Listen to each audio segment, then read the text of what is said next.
Bonjour, Parashat Tzav. Nous sommes toujours dans le livre de Vaïkra, dans le livre du Lévitique, qui est consacré, comme nous l'avons déjà vu, à essentiellement parler de l'univers des corbanotes, des offrandes, qui étaient amenées au temple de Jérusalem et dans le Mishkan, dans le sanctuaire du désert. Et là, la Torah, bien sûr, va nous décrire différents types d'offrandes. Il y en a une que l'on appelle la Ola. Ola, de quoi s'agit-il? Eh bien, c'est une offrande qui est là, non pas parce que nous avons transgressé quelque chose, mais dit le texte, deux options, soit al-hirur alev, parce que nous avons pensé à un moment transgresser des choses, mais attention, nous ne sommes pas passés à l'acte, ou alors nous avons négligé l'accomplissement d'un commandement positif de la Torah. Et en effet, nous pouvons à ce moment-là amener cette offrande qui va nous aider à réfléchir sur ce que nous avons fait et qui va nous amener une dimension de kapara, d'expiation. Alors, il faut un petit peu comprendre ce qu'il s'agit, de quoi il s'agit ici, comment ça fonctionne. Il ne s'agit pas d'un rituel magique. Qu'on soit bien clair, l'univers des corbanotes, l'univers des offrandes, ce n'est pas un rituel dans lequel on fait des choses et Dieu nous pardonne comme dans une forme de business, d'achat d'indulgence et puis on passe à autre chose.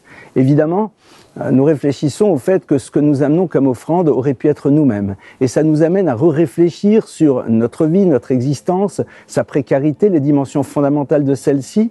Et à partir de cela, eh bien, la Torah nous dit, regarde, lorsque tu penses même être dans un univers de transgression, cette chose va avoir un impact sur toi. Évidemment, Dieu ne considérera d'aucune manière que tu as transgressé puisqu'il n'y a pas eu de passage à l'acte. Mais néanmoins, sache que tu as besoin toi aussi d'un processus qui va te permettre de t'interpeller, de te dire mais que se passe-t-il pour que j'ai eu ces désirs de transgression à l'intérieur de moi-même? Est-ce que je n'ai pas encore une vision suffisamment claire de ce que je dois faire, de ce que je dois être, vers quoi je dois tendre?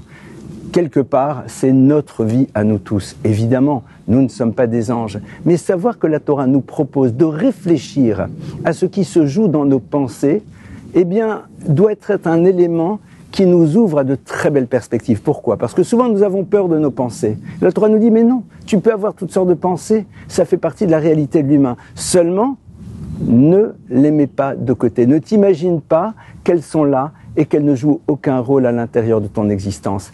Elles peuvent avoir un rôle, elles peuvent t'amener un moment à quelque chose d'autre. Donc, ce Korban Ola, cette offrande que tu vas amener, va t'amener à pouvoir repenser le rapport que tu as à ta réflexion, à tes pensées, et à partir de cela, évidemment, te retrouver dans une dynamique de construction, puisque n'oublions pas que le monde des corbanotes, c'est un monde qui est là pour amener l'individu à réfléchir, à évoluer, à grandir, et quelque part, en étant capable de le comprendre, eh bien nous arrivons véritablement à atteindre le but qui est le nôtre, c'est-à-dire de nous développer encore et encore, sans arrêt, pour pouvoir atteindre la plénitude de nous-mêmes. Shabbat Shalom.